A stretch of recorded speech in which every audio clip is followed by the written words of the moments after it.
स्वागत है आपका स्कूल राज थ्योरी में। आज हम करेंगे खंड 1.4 के ऑफलाइन सत्र के कार्य। तो चलिए स्टार्ट करते हैं। ऑफलाइन सत्र के कार्य। आगे इस सत्र से जुड़े 4 ऑफलाइन कार्य दिए गए हैं। यह कार्य आपको अपनी नोटबुक डायरी में करने होंगे और कुछ कार्य को आप अपने साथियों के साथ भी चर्चा करनी होगी। पहला है पाठ्य पुस्तक से जुड़ाव व अन्य शिक्षण संसाधन। तो चलिए चलते हैं अपनी डायरी की ओर। नीचे बच्चों के अनुभव दिए जा रहे हैं।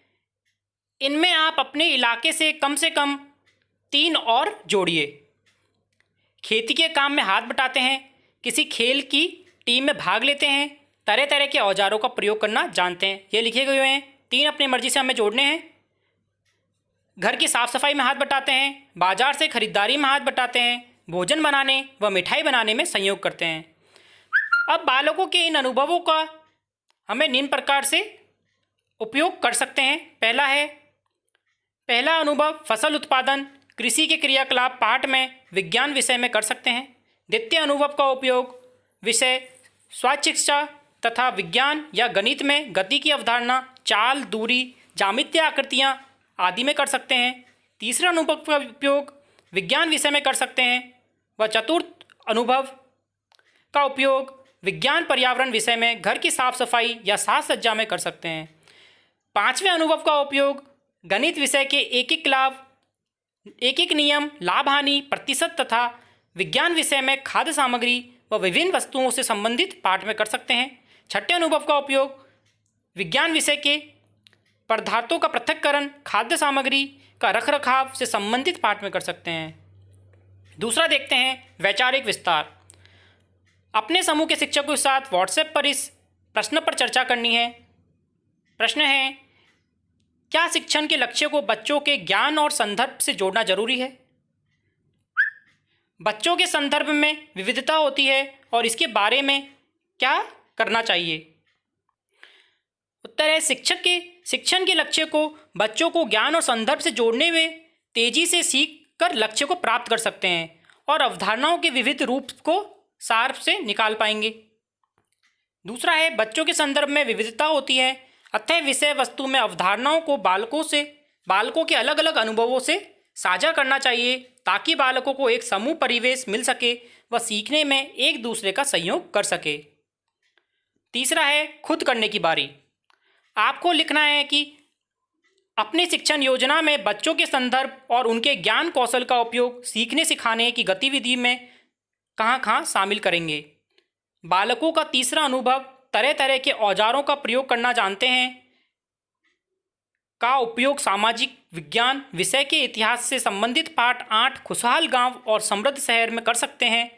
जैसे चित्रों का अवलोकन कर उनके नाम लिखना, वस्तुओं को देखकर उनके चित्र बनाना, उपयोग बताना तथा प्राचीन समय के औजारों से तुलना करना। जो पाठ आपने चुना है उस पर बन रही शिक्षण योजना में नीचे दिए गए फ्रेम के अनुसार क्रियाओं को भी करें। विषय और कक्षा सामाजिक विज्ञान हो जाएगी। पाठ का नाम खुशहाल गांव व समृद्ध शहर। इस पाठ के 2 प्रमुख शिक्षण लक्ष्य कौन कौन से हो जाएंगे? पहला, बालक उनके परिवेश के औजार तथा पाठ में दिए गए औजारों को समानता अंतर जानकर भविष्य में उनका सही उपयोग कर सकें। आवश्यकता अनुसार नए नए औजारों का आविष्कार करने योग्य क्षमता का विकास हो सके। बच्चों के संदर्भ में विशेषताएं और उनके ज्ञान कौशल और इस तरह में गतिविधियां हैं। बच्चों को साधारण औजार पेचकस, परात, हथौड़ी, रिंच, पाने, कैंची, कुदाली, फावड़ा आदि की जानकारी है तो उनके उपयोग की जानकारी है। गतिविधियां क्या हो जाएंगी? बालकों से उनके घर परिवेश में उपयोगी औजार उपकरण की सूची बनाकर लाने को कहेंगे। इन औजारों के उपयोगों की चर्चा को समूह में करवाएंगे। औजारों के चित्र बनाने को कहेंगे और पाठ में या अन्य पुस्तक का अवलोकन करने को कहेंगे और औजारों की आवश्यकता की समझ बनाकर उनके निर्माण की आवश्यकता से जोड़ेंगे। अब स्वयं की शिक्षण संदर्शिका देखते हैं। अपने स्कूल के बच्चों और अपनी कक्षा की परिस्थितियों को ध्यान में रखते हुए इनका उत्तर लिखें। मेरी कक्षा में पढ़ने वाले बच्चों कि स्थानीय संदर्भ की विशेषताएं और उनके कौन कौन से ज्ञान कौशल हैं। कपड़े की दुकान पर कार्य करता है देखभाल करना। बेकरी की दुकान पर कार्य करता है साड़ियाँ व अन्य कपड़ों की रंगाई छपाई, कपड़ों व साड़ियों व गोटा लेस लगाना, चूड़े की दुकान या कारखाने में कार्य करना। दूसरा है विविध विषयों के शिक्षण के दौरान बच्चों की स्थानीय संदर्भ की विशेषताएं और उनके ज्ञान कौशल को कैसे सम्मिलित करूंगी या करूंगा। पहला, बालकों की दुकान पर कार्य करने के संदर्भ के गणितीय शिक्षण में एक एक नियम लाभ हानि में सम्मिलित कर सकते हैं। बेकरी अन्य दुकानों के अनुभव को विज्ञान व सामाजिक विज्ञान विषय में सम्मिलित कर सकते हैं। आशा करता हूँ आपको इससे काफ़ी हेल्प हुई होगी। आगे भी इसी तरह मॉड्यूल करने के लिए जुड़े रहिए स्कूल ऑफ थ्योरी से और सब्सक्राइब कीजिए। धन्यवाद।